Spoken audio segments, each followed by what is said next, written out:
In the name of God, the Beneficent, the Merciful. Your Excellency, Mr. Vladimir Putin, the Honorable President of the Russian Federation, distinguished heads of BRICS member states, Excellencies, ladies and gentlemen,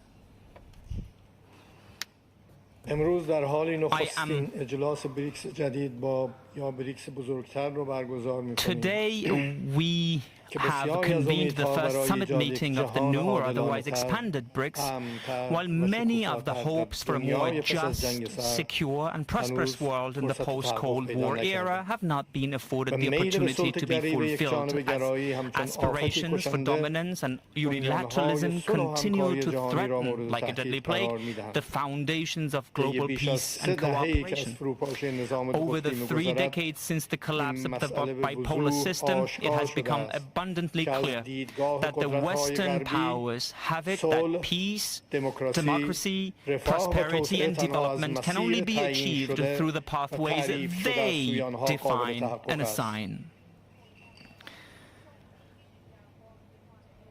The upshot of this monopolistic worldview thus far has been but a surge in violence, war and terrorism on the one hand, and unprecedented recourse to economic and political sanctions on the other. According to statistics, the United States alone has imposed 3 times as many sanctions on other countries of the world in the past 2 years than the entire stretch of the last decade. The flip side of the coin of Western unilateralism has been the outbreak of various wars, the most oppressive and excruciating of which are currently unfolding in the occupied Palestine and Lebanon.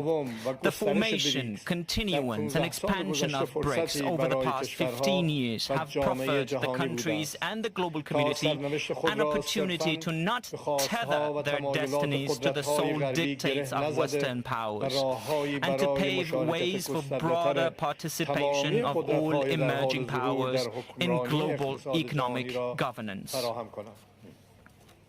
In the early years following the establishment of BRICS, or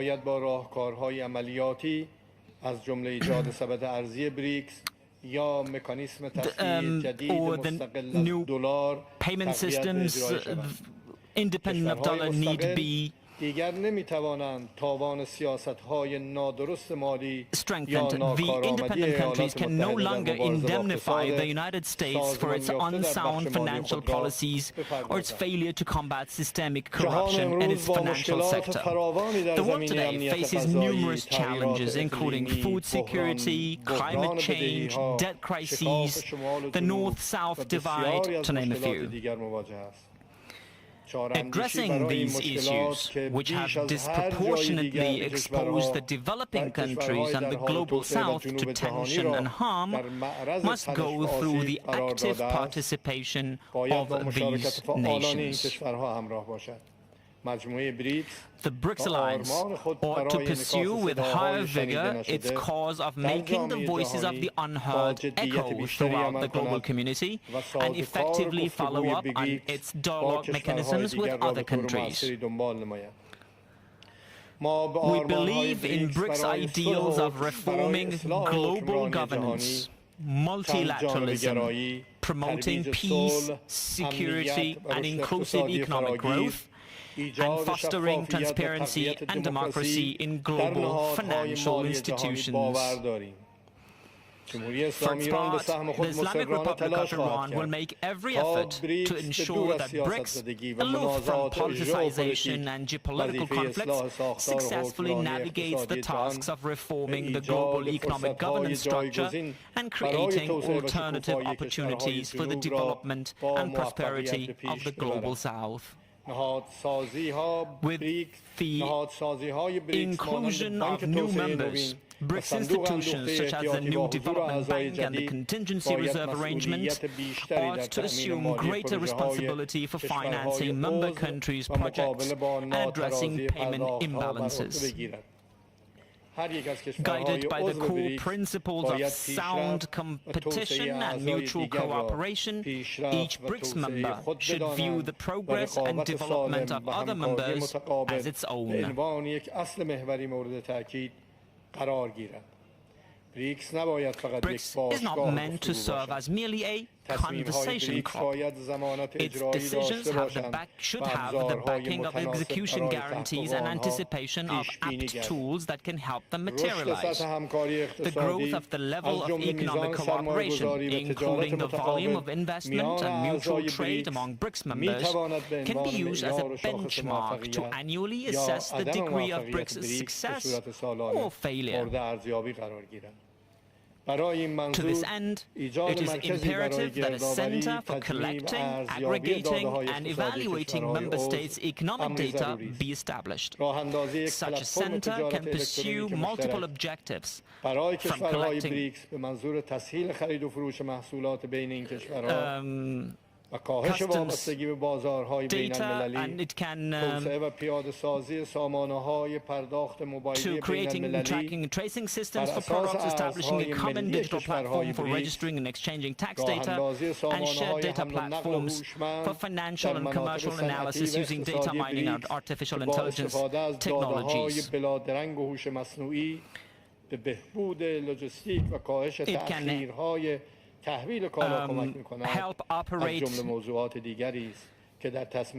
transit routes which will reduce delivery delays, and these are topics that merit more attention in BRICS decision-making.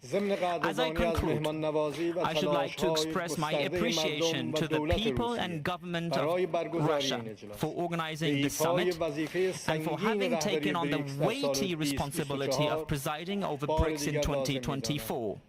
Once again, I would like to underline that achieving widespread and global economic prosperity and development goes through universal peace and security.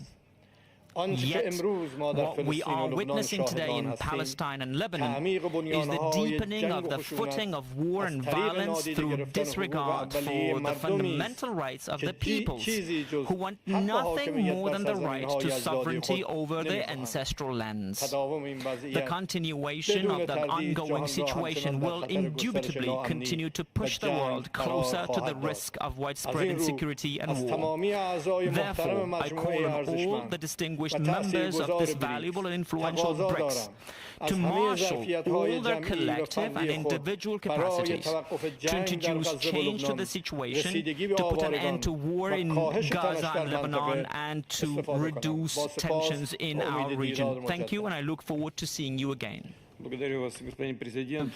you, Mr. President. You mentioned very important things, namely, it is our common goal to ensure broad cooperation in the interests of the global majority. This is why we are all here, and this is why we work. Thank you very much. Now I give the floor to the President of South Africa, please.